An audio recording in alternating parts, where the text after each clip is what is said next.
Welcome সবাইকে। আসসালামু আলাইকুম। নতুন আরো একটি রেসিপিতে সবাইকে অভিনন্দন। দেখো আজকে তোমাদেরকে মিষ্টি কুমড়ার শাক কিভাবে ভাজি করে ঘন্ট করে সেটা দেখাবো। দেখো শাকগুলো অনেক সুন্দর। আমি এরকম ছোট ছোট করে টুকরো করে কেটে নিয়েছি, সুন্দর করে ধুয়ে পরিষ্কার করে নিয়েছি। এবার কড়াই দিয়ে দিচ্ছি অল্প পরিমাণে পানি। শাকটা সিদ্ধ হতে সময় লাগবে, যেহেতু আমি শাকটা রান্না করছি ডাঁটা সহ কেটে নিয়েছি। ডগাটা সিদ্ধ হতে একটু সময় লাগে, তাই একটু পানি দিয়ে দিয়েছি অল্প পরিমাণে। দিয়ে দিচ্ছি কাঁচামরিচ, পরিমাণ মতো লবণ, হলুদের গুঁড়া এবং দিয়ে দিচ্ছি মোটা মোটা দুটো পেঁয়াজ কুচি।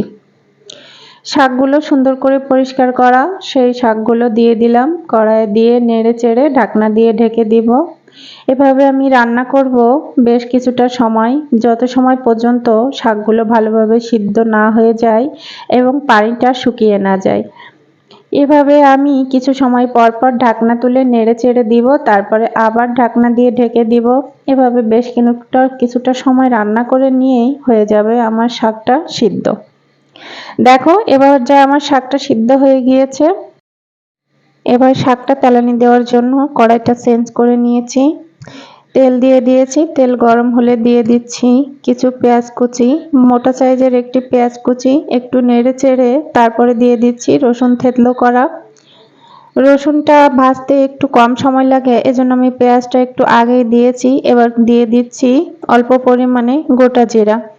এভাবে নেড়ে চেড়ে আমি লালচে করে ভেজে নিয়ে দিয়ে দিচ্ছি সবজিগুলো। যে শাকগুলো কেটে রাখা ছিল, সিদ্ধ করা ছিল, সেই শাকগুলো আমি এবার কড়াই দিয়ে নেড়ে চেড়ে 1 মিনিট মতো ভালো করে মিক্স করে নিব এবং একটু জাল করে নিব। ব্যাস, তারপরেই নামিয়ে নিব। হয়ে গিয়েছে আমার শাকটা। দেখো কত সুন্দর হয়েছে। এই শাকটা এভাবে ভাজি করলে অনেক ভালো লাগে। কেউ বলে ভাজি, কেউ বলে ঘন্ট। যাই হোক, তোমরা যে যেটাই বলো না কেন, এভাবে রান্না করে শাকটা এভাবে রান্না করলে অনেক ভালো লাগে।